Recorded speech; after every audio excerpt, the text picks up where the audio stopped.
छत्रपती शिवाजी महाराजांनी मराठी साम्राज्याच्या राजधानीसाठी किल्ले रायगड उभारला। 1664 साली महाराजांचा राज्याभिषेक सोहळा रायगडावर संपन्न झाला।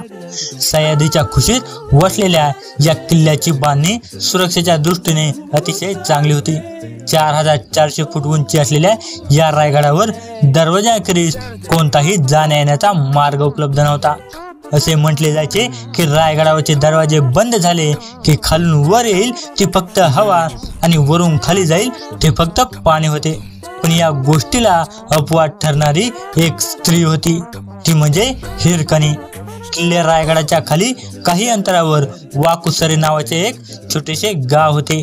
त्या गावात एक धनगर व्यक्तीचे कुटुंब राहत होते। घरात त्या व्यक्तीसमवेत त्याची आई, बायको हिरा व त्याचे एक ताने बाळ राहत असे। दूध विकून मिळणाऱ्या पैशातून ते कुटुंबाचा उदरनिर्वाह करत असत। त्याची बायको रोज सकाळी रायगडावरती दूध विकण्यासाठी जात होती। एके दिवशी रोजच्या प्रमाणे हिरा गडावर दूध विकण्यास गेली, पण तिला त्या दिवशी एक काहीतरी कामानिमित्त दरवाजापर्यंत पोहोचण्यास उशीर झाला होता। ती गडाच्या दरवाजाजवळ आली, पण पाहिले तर काय दरवाजे बंद होते। गडकऱ्यांना तिने फार विनंती केली, पण त्यांनी दरवाजे उघडण्यास नकार दिला, कारण सकाळी उघडलेले दरवाजे सूर्यास्तानंतर बंद झाले की ते पुन्हा उघडत नसायचे। दुसऱ्या दिवशी सकाळीच उघडत असत। छत्रपतींची ही आज्ञा सर्वांना लागू होती, कोणालाही त्यासाठी मुभा नसे। पण हिराला आपल्या तान्ह्या बाळाची चिंता लागली होती।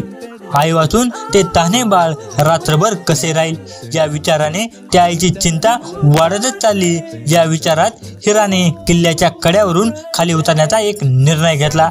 अंधारातून कड्यावरून खाली जाणे म्हणजे जीव पणाला लावण्याच्या बरोबरीस होते, कारण सर्वत्र खोल दऱ्या, दाट झाडे झुडपे आणि त्यात अंधार। पण बाळाच्या प्रेमापोटी या मातेने हा निर्णय घेतला। गडाच्या गडकऱ्याने निरीक्षण केले, एका कड्याहून येऊन पोहोचली।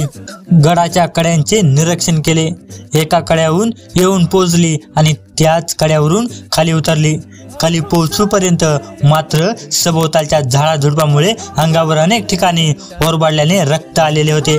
त्याच अवस्थेत गड उतरून ती आपल्या घरी आली। घरी पोहोचली।